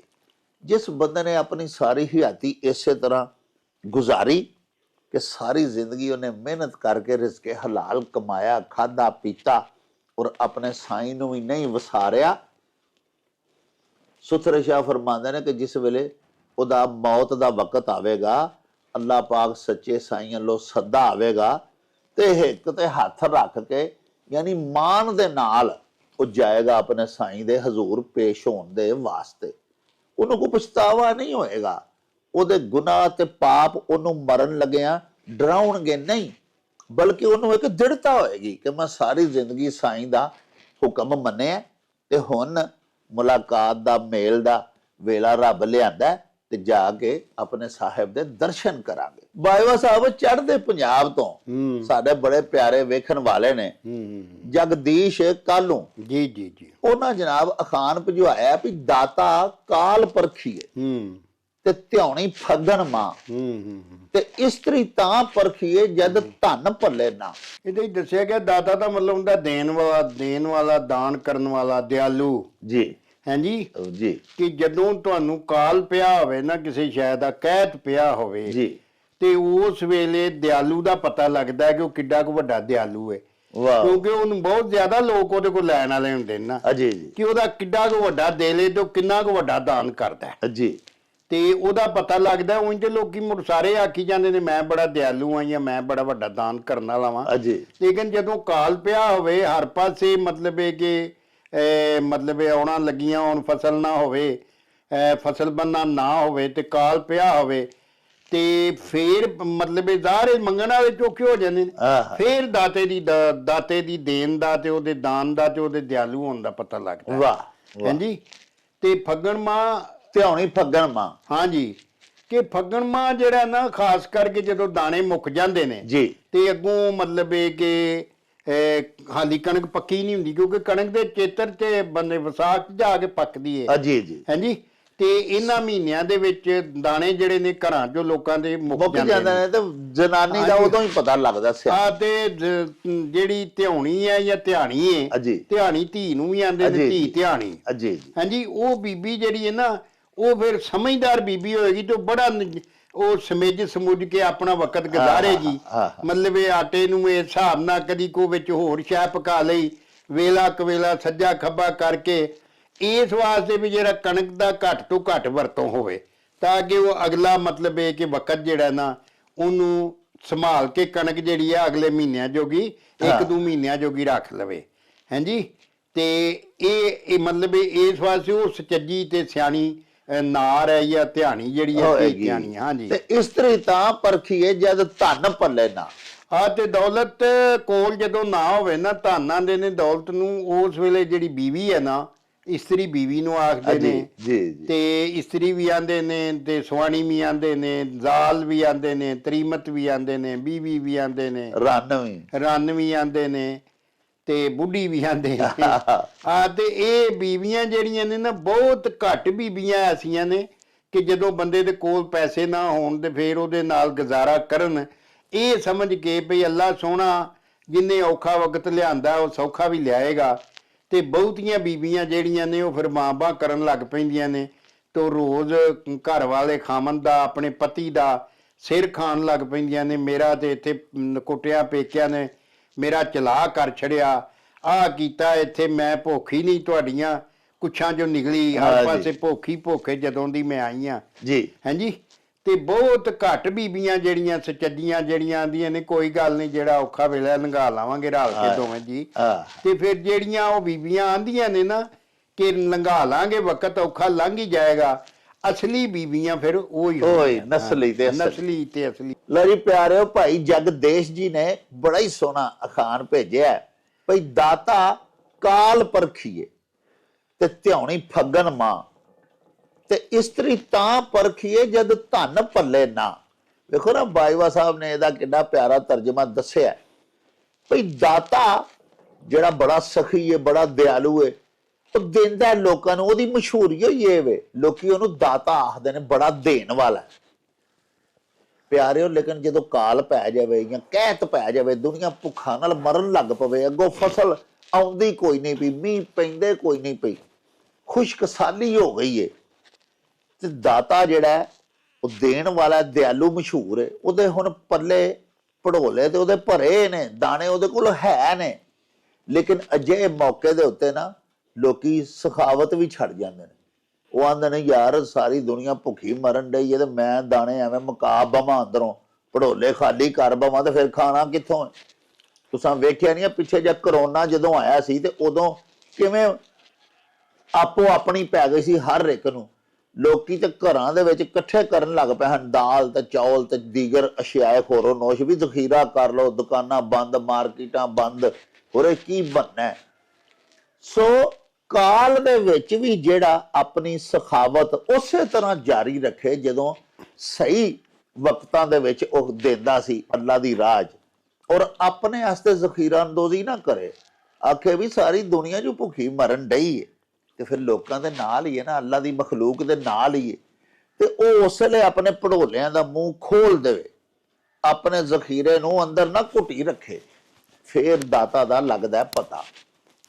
ਇਸੇ ਤਰ੍ਹਾਂ ਧਿਆਉਣੀ ਫੱਗਣ ਮਾਂ, ਬਾਈਵਾ ਸਾਹਿਬ ਫਰਮਾਉਂਦੇ ਨੇ ਵੀ ਜਿਸਲੇ ਫੱਗਣ ਦਾ ਮਹੀਨਾ ਹੁੰਦਾ ਤੇ ਦਾਣੇ ਜੱਟਾਂ ਦੇ ਮੁੱਕ ਜਾਂਦੇ ਨੇ, ਯਾਨੀ ਸਾਰੇ ਸਾਲ ਦੀ ਜੋ ਕਣਕ ਸਟਾਕ ਕੀਤੀ ਹੁੰਦੀ ਤੇ ਉਹ ਕਣਕ ਮੁੱਕ ਜਾਂਦੀ ਹੈ, ਅੱਗੋਂ ਤਾਂ ਫਿਰ ਨਵੀਆਂ ਕਣਕਾਂ ਆਉਣ ਵਾਲੀਆਂ ਹੋ ਜਾਂਦੀਆਂ ਨਾ ਪਿਆਰਿਓ। ਹੁਣ ਉਸ ਵੇਲੇ ਜਿਹੜੀ ਜ਼ਨਾਨੀ ਸੁਗੜ ਸਿਆਣੀ ਹੋਵੇਗੀ ਨਾ ਜੀ, ਉਹ ਬਾਈਵਾ ਸਾਹਿਬ ਨੇ ਦੱਸਿਆ ਵੀ ਉਹ ਹੁਣ ਮੈਨੇਜ ਕਰੇਗੀ। ਹੁਣ ਉਹਨੂੰ ਪਤਾ ਵੀ ਹਾਲੀ ਨਵੀਂ ਕਣਕ ਤੇ ਸਾਡੇ ਘਰ ਆਉਣੀ ਹੈ 2 ਮਹੀਨਿਆਂ ਨੂੰ, ਤੇ ਮੇਰੇ ਘਰ ਜਿਹੜੇ ਦਾਣੇ ਰਹਿ ਗਏ ਨੇ ਉਹ ਰਹਿ ਗਏ ਨੇ 1 ਮਹੀਨੇ ਦੇ, ਤੇ 1 ਮਹੀਨਾ ਕਿੱਥੋਂ ਖਾਣਾ? ਉਹ ਫਿਰ ਕੀ ਕਰੇਗੀ, ਕਿਸੇ ਦਿਨ ਚੌਲ ਪਕਾ ਲਏ, ਕਿਸੇ ਦਿਨ ਬਾਜਰੇ ਦਾ ਆਟਾ ਕਰਾ ਕੇ ਤੇ ਉਹਦੀਆਂ ਰੋਟੀਆਂ ਪਕਾ ਲਈਆਂ, ਕਿਸੇ ਦਿਨ ਮਕਈ ਦੀਆਂ, ਯਾਨੀ ਉਹਨੂੰ ਖਿਲਾਰ ਕੇ ਨਾ 2 ਮਹੀਨਿਆਂ ਤੇ ਖੜਨਾ। ਆਪਣੇ ਜਿਹੜੇ ਦਾਣੇ ਕੋਲ ਮਹਿਫੂਜ਼ ਨੇ ਉਹਨਾਂ ਨੂੰ ਉਹਨੇ 2 ਮਹੀਨਿਆਂ ਤੱਕ ਲਮਕਾਣਾ, ਤਾਂ ਕਿ ਅੱਗੋਂ ਨਵੀਆਂ ਕਣਕਾਂ ਰਲ ਜਾਣ ਤੇ ਅੱਲਾਹ ਪਾਕ ਭਰਮ ਵੀ ਰੱਖੇ ਤੇ ਚੁੱਲ੍ਹਾ ਵੀ ਚੱਲਦਾ ਹੀ ਰਵੇ। ਇਸਤਰੀ ਤਾਂ ਪਰਖੀਏ ਜਦ ਧਨ ਪੱਲੇ ਨਾ, ਇਹਦਾ ਵੀ ਬਾਈਵਾ ਸਾਹਿਬ ਨੇ ਬੜਾ ਹੀ ਸੋਹਣਾ ਦੱਸ ਛੱਡਿਆ ਵੀ ਜਦੋਂ ਤੰਗ ਦਸਤੀ ਕਿਸੇ ਤੇ ਆ ਜਾਂਦੀ ਏ ਤੇ ਫੇਰ ਉਹਦੀ ਜਿਹੜੀ ਬੀਵੀ ਏ, ਉਹਦੀ ਵਫਾਦਾਰੀ, ਉਹਦੀ ਫਿਦਾਕਾਰੀ, ਉਹਦੀ ਜਾਨ ਨਿਸਾਰੀ ਤੇ ਉਹਦੇ ਅੱਛੇ ਤੇ ਨਸਲੀ ਤੇ ਅਸਲੀ ਹੋਣ ਦਾ ਪਤਾ ਫੇਰ ਲੱਗਦਾ। ਉਦੋਂ ਪਤਾ ਲੱਗਦਾ ਪਿਆਰਿਓ ਜਦੋਂ ਬੰਦੇ ਦੇ ਪੱਲੇ ਧਨ ਨਾ ਰਵੇ, ਉਹਦੇ ਤੇ ਤੰਗ ਦਸਤੀ ਆ ਜਾਏ, ਔਖਾ ਵਕਤ ਔਕੜ ਕੋਈ ਆ ਜਾਏ, ਤੇ ਉਸ ਵੇਲੇ ਤੰਗ ਦਸਤੀ ਦੇ ਵਿੱਚ ਜ਼ਨਾਨੀ ਜਿਹੜੀ ਸਾਥ ਦੇਵੇ ਨਾ, ਅੱਛੇ ਵਕਤ ਤੇ ਉਹਨੇ ਵੇਖੇ ਹੀ ਹੁੰਦੇ ਨੇ, ਉਸ ਵੇਲੇ ਤੇ ਉਹ ਆਪਣੇ ਸਾਈਂ ਦਾ ਵਫਾਦਾਰੀ ਦਾ ਦਮ ਭਰਦੀ ਹੀ ਰਹਿੰਦੀ ਹੈ, ਕਿਉਂਕਿ ਖੁੱਲਾ ਜੋ ਖਾਣ ਨੂੰ ਮਿਲਦਾ, ਜੋ ਮੂੰਹੋਂ ਕੱਢਦੀ ਹੈ ਬੰਦਾ ਉਹਦੀ ਪੂਰੀ ਕਰਦਾ। ਤੇ ਜੇ ਕੋਈ ਐਸਾ ਵਕਤ ਆ ਜਾਏ ਕਿ ਸਾਈਂ ਉਹਦੀ ਹਰ ਗੱਲ ਨਾ ਮੰਨਣ ਦੇ ਕਾਬਲ ਰਵੇ, ਉਸ ਵੇਲੇ ਵੀ ਉਹ ਉਹਨੂੰ ਕੰਡ ਦੇ ਕੇ ਨਾ ਕਿਤੇ ਜਾਏ, ਨਾ ਉਹਨੂੰ ਮਿਹਣੇ ਦੇ, ਬਲਕਿ ਬੜੇ ਹੱਸਦੇ ਮੱਥੇ ਉਹਦੇ ਨਾਲ ਵਕਤ ਗੁਜ਼ਾਰੇ, ਬਲਕਿ ਉਹਨੂੰ ਹੌਸਲਾ ਦਿੱਤੀ ਰੱਖੇ ਕਿ ਅੱਲਾ ਖੈਰ ਕਰੇਗਾ, ਵਕਤ ਚੰਗਾ ਵੀ ਆ ਹੀ ਜਾਏਗਾ। ਉਸ ਔਰਤ ਨੂੰ ਅਸਲੀ ਤੇ ਨਸਲੀ ਔਰਤ ਆਖਦੇ। ਬਾਜਵਾ ਸਾਹਿਬ ਜੇਲ੍ਹ ਤੋਂ ਸ਼ਹਜ਼ਾਦ ਮੀਰ ਸਾਹਿਬ ਹੂੰ ਸਾਡੇ ਬੜੇ ਪਿਆਰੇ ਵੇਖਣ ਵਾਲੇ ਨੇ, ਹੂੰ ਉਹਨਾਂ ਇੱਕ ਤੇ ਆਖਿਆ ਜੀ ਕਿ ਇਹ ਦੱਸੋ ਵੀ ਇਹ ਕੁੱਤੇ ਲਾਡੀਆਂ ਜਿਹੜਾ ਲਫ਼ਜ਼ ਹੈ ਇਹਦਾ ਕੀ ਮਤਲਬ ਹੁੰਦਾ ਹੈ? ਹਾਂਜੀ, ਇਹ ਜਦੋਂ ਤੁਸੀਂ ਵੇਖਿਆ ਨਾ ਕਿ ਕੁੱਤੇ ਕਈ ਵਾਰੀ ਹੁੰਦੇ ਤੇ ਉਹ ਦੋਸਤੀ ਨੇ ਜੀ ਤੋ ਜ਼ਾਹਰੀ ਪੱਖੋਂ ਤੁਹਾਨੂੰ ਜਾਪਦੇ ਨੇ ਇੱਕ ਦੂਜੇ ਨੂੰ ਦੰਦੀਆਂ ਵੱਢਦੇ, ਹਾਂ ਤੇ ਦੰਦੀ ਵੱਢਦੇ ਨਹੀਂ ਤੇ ਉਹ ਘੂਰਦੇ ਵੀ ਨੇ ਤੇ ਇੱਕ ਦੂਜੇ ਨੂੰ ਬਹੁ ਵੀ ਕਰਕੇ ਤੇ ਪੈਂਦੇ ਨੇ, ਲੇਕਿਨ ਅਸਲ 'ਚ ਉਹ ਵੱਢ ਨਹੀਂ ਹੁੰਦੇ ਰਹੇ ਹੁੰਦੇ, ਉਹ ਆਪਸ 'ਚ ਲਾਡ ਕਰ ਰਹੇ ਹੁੰਦੇ ਨੇ। ਅੱਛਾ ਅੱਛਾ ਇਹ ਸਗਵੀਂ ਪੋਜੀਸ਼ਨ ਇਸ ਤਰ੍ਹਾਂ ਵੀ ਜਿਹੜੇ ਸਾਡੇ ਝੂਠੇ ਲੋਕ ਨੇ ਨਾ ਜੀ ਮੁਖਤਲਿਫ ਥਾਵਾਂ ਤੇ, ਹਾਂਜੀ, ਸਿਆਸਤਦਾਨ ਜਾਂ ਉਰਲੇ ਪਰਲੇ, ਹਾਂਜੀ ਉਹਨਾਂ ਦਾ ਕੰਮ ਹੈ ਵੀ ਜਦੋਂ ਇੱਕ ਦੂਜੇ ਦੇ ਖਿਲਾਫ ਉਹਨਾਂ ਇੰਨੀਆਂ ਗੱਲਾਂ ਕਰਨੀਆਂ ਨੇ ਤੇ ਬਾਅਦ 'ਚ ਜਦੋਂ ਮੁਲਕ ਨੂੰ ਖਾਣ ਦਾ ਜਾਂ ਪ੍ਰੋਗਰਾਮ ਹੋਣਾ ਤੇ ਉੱਥੇ ਸਾਰਿਆਂ ਇਕੱਠਿਆ ਹੋ ਜਾਣਾ, ਹਾਂ ਹਾਂਜੀ। ਤੇ ਜ਼ਾਹਰੀ ਤੌਰ ਤੇ ਜਦੋਂ ਜਲਸਿਆਂ 'ਚ ਉਹਨਾਂ ਦੂਜਿਆਂ ਨੂੰ ਜਨਾਬ ਉਹ ਸਾਰੀਆਂ ਉਹਦੇ ਕੀੜੇ ਕੱਢ ਦੇਣੇ, ਉਹਨਾਂ ਦੇ ਐਬ ਫਰੋਲ ਕੇ ਉਹਨਾਂ ਜਨਾਬ ਦੇ ਐ ਫਰੋਲ ਕੇ ਤੇ ਉਹਨਾਂ ਨੂੰ ਪਤਾ ਨਹੀਂ ਕੀ ਆਖਣਾ ਹੈ, ਛੱਜ ਚ ਪਾ ਕੇ ਛੱਡ ਛੱਜ 'ਚ ਛੱਡ ਦੇ ਪਾ ਕੇ ਛੱਡ ਦੇਣਾ ਹੈ। ਹਾਂ ਤੇ ਬਾਅਦ ਵਿੱਚ ਜਦੋਂ ਖਾਣ ਪੀਣ ਦਾ ਸਿਲਸਿਲਾ ਹੋਣਾ ਹੈ ਉਦੋਂ ਸਾਰੇ ਇਕੱਠੇ ਹੋਣ। ਅੱਛਾ ਜਨਾਬ ਬਾਜਵਾ ਸਾਹਿਬ ਸ਼ਹਜ਼ਾਦ ਮੀਰ ਸਾਹਿਬ ਹੋ ਰਹੀ ਇੱਕ ਅਖਾਣ ਵੀ ਭੇਜਿਆ, ਉਹਨਾਂ ਆਖਿਆ ਮੂੰਹ ਦੀ ਕੱਢੀ ਮੂੰਹ ਚ ਨਹੀਂ ਪੈਂਦੀ। ਹਾਂਜੀ, ਮੂੰਹ ਦੀ ਕੱਢੀ ਵੇਖੋ ਨਾ ਜੀ, ਗੱਲ ਸੋਚ ਸਮਝ ਕੇ ਕਰਨੀ ਚਾਹੀਦੀ ਹੈ। ਜਿਹੜੀ ਗੱਲ ਮੂੰਹ ਚੋਂ ਕੱਢ ਛੱਡਦੀ ਹੈ, ਕੱਢ ਲਈਏ ਨਾ, ਆਇਆ ਗੱਲ ਆਂਦੀ ਹੈ ਤੂੰ ਮੈਨੂੰ ਮੂੰਹੋਂ ਕੱਢ ਮੈਂ ਤੈਨੂੰ ਪਿੰਡੋਂ ਕੱਢਾਂਗੀ, ਆਇਆ ਤੇ ਮੂੰਹ ਚੋਂ ਕੱਢੀ ਗੱਲ ਕਈ ਵਾਰੀ ਪਿੰਡ ਛੱਡਣਾ ਪੈ ਜਾਂਦਾ ਹੈ। ਆਇਆ ਇਸ ਵਾਸਤੇ ਵੇਖੋ ਨਾ ਜੀ, ਕਿਸੇ ਤੇ ਕੋਈ ਝੂਠਾ ਇਲਜ਼ਾਮ ਲਾ ਦਿਓ, ਅਗਲਾ ਤਗੜਾ ਹੋਏ ਤੇ ਆਖੇ ਆ ਸਾਬਤ ਕਰ ਇੱਥੇ, ਹਾਂਜੀ, ਤੇ ਜੇ ਤੂੰ ਸਾਬਤ ਨਾ ਕਰ ਸਕਿਆ ਮੈਂ ਤੈਨੂੰ ਪਿੰਡ 'ਚ ਨਹੀਂ ਰਹਿਣ ਦੇਣਾ, ਤੇ ਫਿਰ ਉਹੀ ਗੱਲ ਪਿੰਡੋਂ ਨਿਕਲਣ ਵਾਲੀ ਗੱਲ ਹੈ ਨਾ। ਇਸ ਵਾਸਤੇ ਜ਼ਬਾਨ ਜਿਹੜੀ ਹੈ, ਜਿਸ ਤਰ੍ਹਾਂ ਮੈਂ ਅੱਗੇ ਵੀ ਅਰਜ਼ ਕਰਨਾ ਕਿ ਮਠਾਈਆਂ ਦੰਦਾਂ ਦੇ ਵਿੱਚ ਜਿਸ ਤਰ੍ਹਾਂ ਗੁਜ਼ਾਰਾ ਕਰਦੀ ਹੈ ਸਾਰੀ ਉਮਰ, ਹਾਲਾਂ ਦੰਦਾਂ ਦੇ ਨਾਲ ਬਿਲਕੁਲ ਫਿੱਟ ਹੋ ਕੇ ਇਹ ਮਤਲਬ ਇਹ ਰਹਿੰਦੀ ਹੈ, ਹਾਂਜੀ ਹਾਂਜੀ ਲੇਕਿਨ ਦੰਦਾਂ ਥੱਲੇ ਆਉਣ ਤੋਂ ਬਚੀ ਰਹਿੰਦੀ ਹੈ। ਇਸ ਤਰ੍ਹਾਂ ਹੀ ਜ਼ਬਾਨ ਜਿਹੜੀ ਹੈ ਉਹਦੇ 'ਚੋਂ ਉਹ ਗੱਲ ਕੱਢੋ ਜਿਸ ਤਰ੍ਹਾਂ ਉਹ ਦੰਦਾਂ ਤੋਂ ਬਚ ਕੇ ਰਹਿੰਦੀ ਹੈ, ਇੰਜ ਤੁਸੀਂ ਜ਼ਮਾਨੇ ਤੋਂ ਬਚ ਕੇ ਰਹੋ। ਵਾਹ ਉਹ ਗੱਲ ਕਰੋ ਜਿਹਦੇ ਨਾਲ ਕਿਸੇ ਦੀ ਦਿਲ ਆਜ਼ਾਰੀ ਨਾ ਹੋਵੇ, ਹਾਂ ਤੇ ਦਿਲ ਜੋਈ ਗੱਲ ਕਰਨ ਵਾਲੀ ਗੱਲ ਕਰੋ, ਕਿਉਂਕਿ ਜਦੋਂ ਤੁਸੀਂ ਜ਼ਬਾਨ 'ਚੋਂ ਗੱਲ ਕੱਢ ਲਈ, ਗੱਲ ਤੁਹਾਡੀ ਨਹੀਂ ਰਹੀ, ਗੱਲ ਕਿਸੇ ਦੀ ਹੋ ਗਈ, ਆਇਆ ਹਾਂਜੀ। ਤੇ ਜਦੋਂ ਗੱਲ ਕਿਸੇ ਦੀ ਹੋ ਗਈ ਉਹਦੇ ਨਾਲ ਲੋਕੀ ਅੱਗੋਂ ਮਿਰਚ ਮਸਾਲਾ ਵੀ ਲਾਣਗੇ ਤੇ ਉਹ ਗੱਲ ਵੱਧਦੀ ਲੱਗੇ ਜਾਏਗੀ। ਹਾਂ ਜਦੋਂ ਇੱਕ ਬੰਦੇ ਨੇ ਕੀਤੀ ਭੈੜੀ ਹੋਵੇ ਗੱਲ ਤੇ ਉਹਨੂੰ ਥੋੜਾ ਲੋਕੀ ਦੋ ਗੱਲ ਹੋਰ ਵੀ ਵਧਾ ਲੈਣ, ਤੇ ਜਦੋਂ ਉਹਦੇ ਤੱਕ ਪਹੁੰਚੇਗੀ ਤਾਂ ਆਖੇਗੀ ਜੀ ਮੈਂ ਇਹ ਗੱਲ ਇੰਨੀ ਤੇ ਨਹੀਂ ਸੀ ਕੀਤੀ, ਮੈਂ ਤੇ ਇੰਨੀ ਕੀਤੀ ਸੀ, ਉਹਨੇ ਕੀਤੀ ਤੇ ਭੈੜ ਹੀ ਸੀ ਨਾ। ਉਹ ਭੈੜ ਫਿਰ ਅੱਗੇ ਵੱਧਦਾ ਲਗਾ ਜਾਂਦਾ ਤੇ ਫਿਰ ਔਖਾ ਹੋ ਜਾਂਦਾ। ਫਿਰ ਇਹ ਵੀ ਹੁੰਦਾ ਵੀ ਕਈ ਵਾਰੀ ਲੋਕੀ ਫਿਰ ਵੱਸੋਂ 'ਚ ਪਰੇ ਜਦੋਂ ਬਹਿੰਦੀ ਇਹਨਾਂ ਤੋਂ ਆਨੇ ਤੂੰ ਇਸ ਪਿੰਡ 'ਚ ਰਹਿਣ ਦੇ ਕਾਬਲ ਨਹੀਂ, ਇੱਥੋਂ ਨਿਕਲ ਜਾ, ਆਪਣਾ ਡੇਰਾ ਡੰਡਾ ਚੁੱਕ ਤੇ ਬਾਲ ਬੱਚਾ ਲੈ ਤੇ ਅਗਲੇ ਪਿੰਡ ਚਲਾ ਜਾ। ਅੱਲਾਹ ਹਾਂਜੀ ਬਿਲਕੁਲ ਜੀ ਤੋ ਇਸ ਵਾਸਤੇ ਗੱਲ ਜਿਹੜੀ ਹੈ ਨਾ ਜੀ, ਗੱਲ ਬੜਾ ਸੋਚ ਸਮਝ ਕੇ ਕਰਨੀ ਚਾਹੀਦੀ ਹੈ। ਵਾਹ ਹਾਂਜੀ, ਕਿਉਂਕਿ ਮੂੰਹ ਦੀ ਗੱਲ ਮੂੰਹ ਪੈਂਦੀ ਨਹੀਂ ਪਰਤ ਕੇ। ਹਾਂਜੀ ਲਓ ਜੀ ਪਿਆਰਿਓ, ਸ਼ਹਜ਼ਾਦ ਮੀਰ ਸਾਹਿਬ ਨੇ ਵੇਖੋ ਕਿੱਡਾ ਮੱਤ ਭਰਿਆ ਅਖਾਣ ਭਜਵਾਇਆ ਵੀ ਮੂੰਹ ਦੀ ਕੱਢੀ ਮੂੰਹ ਵਿੱਚ ਨਹੀਂ ਪੈਂਦੀ। ਬਾਜਵਾ ਸਾਹਿਬ ਦੱਸਿਆ ਕਿ ਜਦੋਂ ਵੀ ਬੰਦਾ ਗੱਲ ਕਰੇ ਸੋਚ ਸਮਝ ਕੇ ਕਰੇ। ਵੇਖੋ ਨਾ, ਸਾਡੀ ਮਾਂ ਬੋਲੀ ਪੰਜਾਬੀ 'ਚ ਆਖਦੇ ਨੇ ਭਈ ਮੂੰਹੋਂ ਨਿਕਲੀ ਗੱਲ ਤੇ ਕਮਾਨ ਚੋਂ ਨਿਕਲਿਆ ਤੀਰ, ਇਹ ਦੁਬਾਰਾ ਵਾਪਸ ਨਹੀਂ ਆਉਂਦੇ। ਬਾਜਵਾ ਸਾਹਿਬ ਨੇ ਦੱਸਿਆ ਵੀ ਜਿਸਲੇ ਗੱਲ ਤੂੰ ਮੂੰਹੋਂ ਕੱਢ ਬੈਠਾ ਤੇ ਫਿਰ ਗੱਲ ਤੇਰੀ ਨਹੀਂ ਰਹੀ, ਉਹ ਤਾਂ ਫਿਰ ਲੁਕਾਈ ਦੀ ਹੋ ਗਈ, ਜਿੰਨੇ ਸੁਣੀ ਉਹਦੇ ਤੱਕ ਅੱਪੜ ਗਈ। ਹੁਣ ਸਾਹਿਬੋ, ਅਗਰ ਗੱਲ ਗਲਤ ਤੂੰ ਕੀਤੀ, ਹਰ ਥਾਂ ਤੇ ਅੱਲਾ ਦੇ ਆ ਬੰਦਿਆ ਉਹ ਤੇਰੇ ਵਾਸਤੇ ਰੁਸਵਾਈ ਦਾ ਔਰ ਬੇਇੱਜ਼ਤੀ ਦਾ ਸਬਬ ਬਣ ਜਾਏਗੀ। ਹਰ ਪਰਿਆ ਦੇ ਵਿੱਚ, ਹਰ ਚੌਂਕ ਦੇ ਵਿੱਚ ਜਿੱਥੇ ਕੋਈ ਗਲਤ ਅਸੀਂ ਇਲਜ਼ਾਮ ਕਿਸੇ ਤੇ ਲਾ ਦਿੰਦੇ ਆ, ਕੋਈ ਅਜਿਹੀ ਅਫਵਾਹ ਜਿਹੜੀ ਸਾਨੂੰ ਸੁਣਨੇ ਆ ਸੀ ਤੇ ਅਸੀਂ ਬਗੈਰ ਉਹਦੀ ਤਸਦੀਕ ਤੋਂ ਉਹਨੂੰ ਅਗਾਂਹ ਟੋਰ ਦਿੰਦੇ ਆ, ਉਹ ਫਿਰ ਤੁਹਾਡੇ ਗੱਲ ਪੈ ਜਾਂਦੀ ਹੈ। ਉਹ ਗੱਲ ਤੁਹਾਡੇ ਗੱਲ ਪੈ ਜਾਂਦੀ ਹੈ ਔਰ ਉਹਦਾ ਫਿਰ ਤੁਹਾਨੂੰ ਖਮਿਆਜ਼ਾ ਭੁਗਤਣਾ ਪੈ ਜਾਂਦਾ ਹੈ। ਜ਼ੁਬਾਨ ਦੇ ਕੱਢੇ ਲਫ਼ਜ਼ਾਂ ਤੋਂ ਬਸਾ ਔਕਾਤ ਬੜੇ ਵੱਡੇ ਫਸਾਦ ਹੋ ਗਏ ਪਿਆਰਿਓ, ਬੜੇ ਵੱਡੇ ਸਾਨਹੇ ਰੂਨਮਾ ਹੋ ਗਏ, ਕਤਲ ਹੋ ਗਏ, ਹੋਰ ਕਈ ਅਜ਼ਾਬ ਪੈ ਗਏ, ਪਿੰਡ ਛੱਡਣੇ ਪੈ ਗਏ। ਜਿਵੇਂ ਇਹ ਵੀ ਇੱਕ ਅਖਾਣ ਹੀ ਹੈ ਨਾ, ਬਾਜਵਾ ਸਾਹਿਬ ਉਹਨੇ ਸੁਣਾਇਆ ਭਈ ਗੱਲ ਆਂਦੀ ਹੈ ਤੂੰ ਮੈਨੂੰ ਮੂੰਹੋਂ ਕੱਢ ਮੈਂ ਤੈਨੂੰ ਪਿੰਡੋਂ ਕੱਢ ਛੱਡਾਂਗੀ, ਤੇ ਪਿੰਡ ਛੱਡਣੇ ਪੈ ਗਏ। ਇਸ ਵਾਸਤੇ ਹਮੇਸ਼ਾ ਗੱਲ ਕਰਨ ਤੋਂ ਪਹਿਲੇ ਅਕਲ ਸਮਝ ਸੋਚ ਨੂੰ ਬਰੂਏ ਅਮਲ ਲਿਆਉਣਾ ਚਾਹੀਦਾ ਹੈ, ਉਹਨੂੰ ਪੇਸ਼ੇ ਨਜ਼ਰ ਰੱਖ ਕੇ ਫਿਰ ਗੱਲ ਜ਼ਿੰਮੇਦਾਰੀ ਦੇ ਨਾਲ ਕਰਨੀ ਚਾਹੀਦੀ ਹੈ। ਜਿਹੜੀ ਗੱਲ ਕਰਨ ਨਾਲ ਤੁਹਾਡਾ ਵਕਾਰ ਵਧੇ, ਤੁਹਾਡੀ ਇੱਜ਼ਤ ਵਿੱਚ ਇਜ਼ਾਫਾ ਹੋਵੇ ਔਰ ਲੋਕੀ ਤੁਹਾਡੀ ਗੱਲ ਦੇ ਉੱਤੇ ਯਕੀਨ ਕਰਨ। ਤੁਸੀਂ ਦੇਖੋ ਨਾ ਕਿ ਸਾਡੇ ਪਿਆਰੇ ਨਬੀ ਪਾਕ ਸੱਚੇ ਸਾਹਿਬ ਦੇ ਮੁਖੜੇ ਦੇ ਵਿੱਚੋਂ ਜਦੋਂ ਗੱਲ ਨਿਕਲੀ ਕਾਫਰਾਂ ਵੀ ਮੰਨੀ। ਇਹ ਠੀਕ ਹੈ ਉਹ ਆਪ ਦੇ ਦੀਨ ਦੇ ਉੱਤੇ ਈਮਾਨ ਨਹੀਂ ਲਿਆਏ ਸਨ, ਲੇਕਿਨ ਜਿਹੜੇ ਨਹੀਂ ਸਨ ਇਸਲਾਮ ਦੇ ਉੱਤੇ ਈਮਾਨ ਲਿਆਏ ਪਿਆਰਿਓ, ਉਹਨਾਂ ਦੇ ਮੂੰਹ ਚੋਂ ਵੀ ਨਿਕਲਦਾ ਇਹ ਸੀ ਕਿ ਆਪ ਸੱਚੀ ਸਰਕਾਰ ਸਾਦਕ ਨੇ। ਈਮਾਨਦਾਰ ਏਡੇ ਸਨ ਕਿ ਲੋਕੀ ਆਪ ਨੂੰ ਅਮੀਨ ਆਖਦੇ ਸਨ। ਯਾਨੀ ਗੱਲ ਅਜਿਹੀ ਕਰੋ ਜਿਹੜੀ ਤੁਹਾਡੀ ਇੱਜ਼ਤ ਦੇ ਵਿੱਚ ਇਜ਼ਾਫੇ ਦਾ ਸਬਬ ਬਣੇ। ਬਾਈਵਾ ਸਾਹਿਬ, ਬਹਾਵਲਪੁਰ ਦਾ ਇੱਕ ਪਿੰਡ ਹੈ ਪੰਜਵੜ, ਉੱਥੇ ਚੌਧਰੀ ਯੂਸਫ ਢਿੱਲੋਂ ਸਾਹਿਬ ਵਸਦੇ ਨੇ। ਬੜੇ ਪੰਜਾਬੀ ਪਿਆਰੇ, ਬੜੇ ਆਲਮ ਫਾਜ਼ਲ ਨੇ, ਪੰਜਾਬੀ ਜ਼ੁਬਾਨੋਂ ਅਦਬ ਦੇ ਨਾਲ ਬੜਾ ਪਿਆਰ ਕਰਦੇ ਨੇ। ਸਾਡੇ ਅਕਸਰ ਵਿਲਾਗਸ ਦੇ ਵਿੱਚ ਬੜੇ ਬੜੇ ਸੋਹਣੇ ਅਖਾਣ ਭਿਜਵਾਉਂਦੇ ਰਹਿੰਦੇ ਨੇ। ਸਾਡੇ ਨਾਲ ਬੜਾ ਸ਼ਫਕਤ ਦਾ ਰਵੱਈਆ ਉਹਨਾਂ ਦਾ। ਅੱਜ ਸਰ ਉਹਨਾਂ ਨੇ ਫੇਰ ਇੱਕ ਬੜਾ ਹੀ ਸੋਹਣਾ ਅਖਾਣ ਭਿਜਵਾਇਆ, ਕੋਈ ਬਹੁਤੀ ਖੇਤੀ ਵੇਖ ਕੇ ਤੇ ਗਰਭ ਪਿਆ ਕਿਸਾਨ। ਹਾਂਜੀ, ਹਵਾ ਮੀਂਹ ਹਨੇਰੀਓਂ ਬਚ ਘਰ ਆਵੇ ਤਾਂ ਜਾਣ। ਉਹ ਇਹਦੇ 'ਚ ਇਹ ਦੱਸਿਆ ਗਿਆ ਨਾ ਕਿ ਬੰਦਾ ਜਿਹੜਾ ਉਹ ਮਤਲਬ ਇਹ ਕਿ ਜਦੋਂ ਵੇਖਦਾ ਨਾ ਮੇਰੇ ਕੋਲ ਚੌਖੀ ਦੌਲਤ ਆ ਗਈ ਹੈ ਜੀ ਜੀ, ਤੇ ਉਹ ਮਤਲਬ ਜ਼ਾਹਰ ਫਸਲ ਜਦੋਂ ਪੱਕਦੀ ਹੈ ਤੇ ਉਹ ਦੌਲਤ ਹੀ ਆਉਂਦੀ ਹੈ ਨਾ ਵਾਈਵਾਨ ਦੇ ਘਰ। ਜੀ ਜੀ, ਤੇ ਉਹਨੂੰ ਵੇਖ ਕੇ ਤੇ ਉਹ ਤਕੱਬਰ ਗਿਆ, ਗਰਭ ਪਿਆ ਦਾ ਮਤਲਬ ਤਕੱਬਰਿਆ ਗਿਆ, ਘਮੰਡਿਆ ਗਿਆ ਕਿ ਉਹਨੇ ਆਖਿਆ ਹੁਣ ਮੈਨੂੰ ਖੈਰ ਸਲਾ, ਹੁਣ ਮੇਰੇ ਦਾਣੇ ਆ ਗਏ ਨੇ ਤੇ ਹੁਣ ਸੱਤੇ ਹੀ ਖੈਰਾਂ ਨੇ। ਤੇ ਗੱਲ ਇਹ ਵੇ ਕਿ ਹਾਲੀ ਤੇ ਖੇਤੀ ਪੱਕੀ ਹੈ, ਸਿਰਫ ਘਰ ਨਹੀਂ ਆਈ। ਘਰ ਆਉਣ ਦੇ ਰਾਜ ਵਾਹ ਮੀਂਹ ਹਨੇਰੀ ਚੰਦਰਾ ਬੜਾ ਕੁਝੇ, ਕਿਉਂਕਿ ਵਾਹੀਵਾਨ ਦੀ ਜਿਹੜੀ ਫਸਲ ਹੈ ਉਹਦਾ ਕਾਰੋਬਾਰ ਖੁੱਲੇ ਸਮਾਨ ਥੱਲੇ ਹੈ। ਵਾਹ, ਔਰ ਉਹ ਅੱਲਾਹ ਤਾਲਾ ਦੇ ਨਾਲ ਉਹਦੀ ਭੰਜਾਲੀ ਏ, ਵਾਹੀਵਾਨ ਦੀ ਆਨੇ ਰੱਬ ਨਾਲ ਭੰਜਾਲੀ ਹੁੰਦੀ ਏ।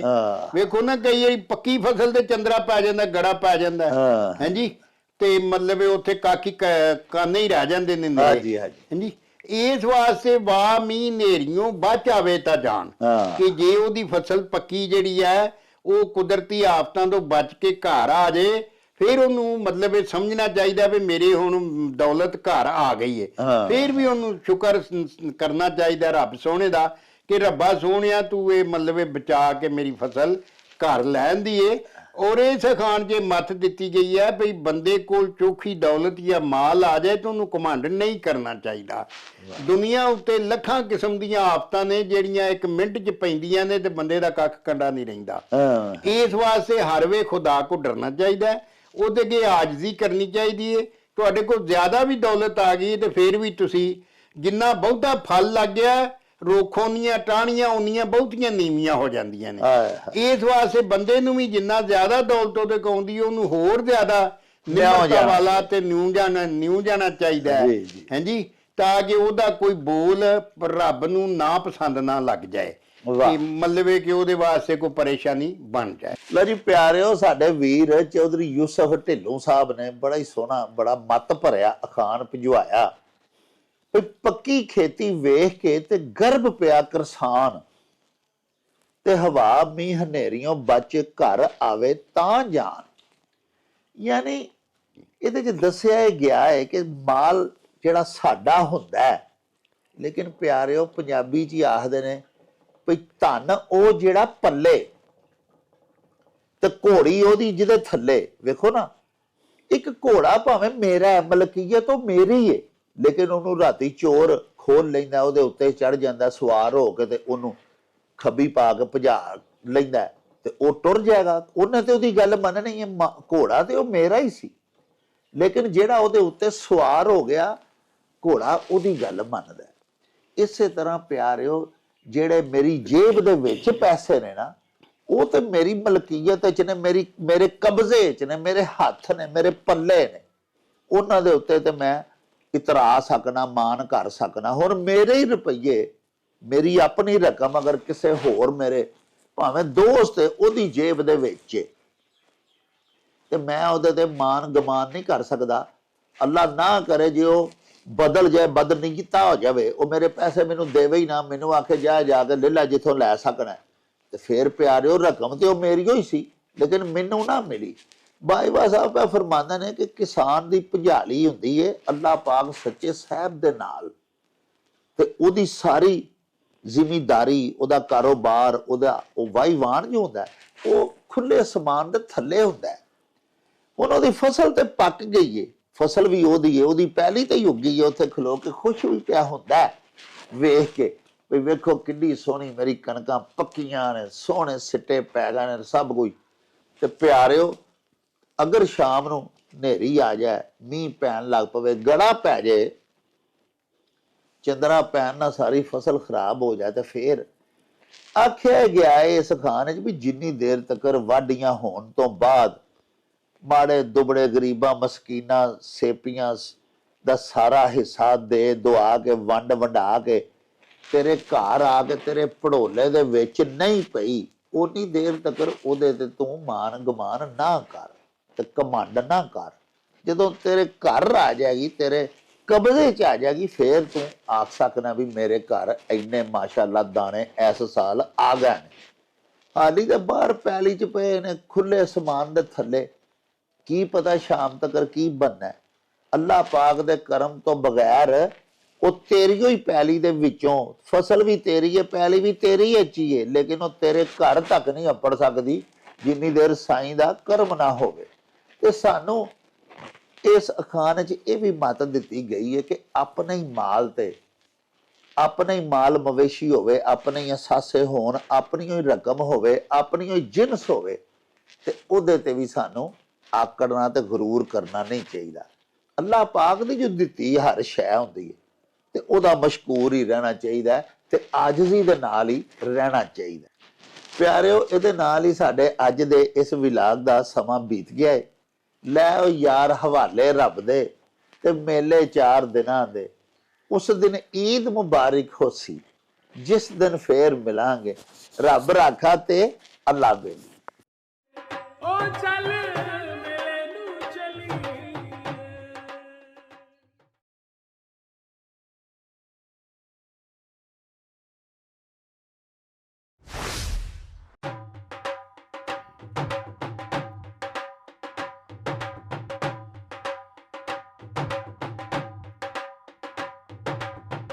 रौनक हो जाऊं छट में चल मेले नू चलिए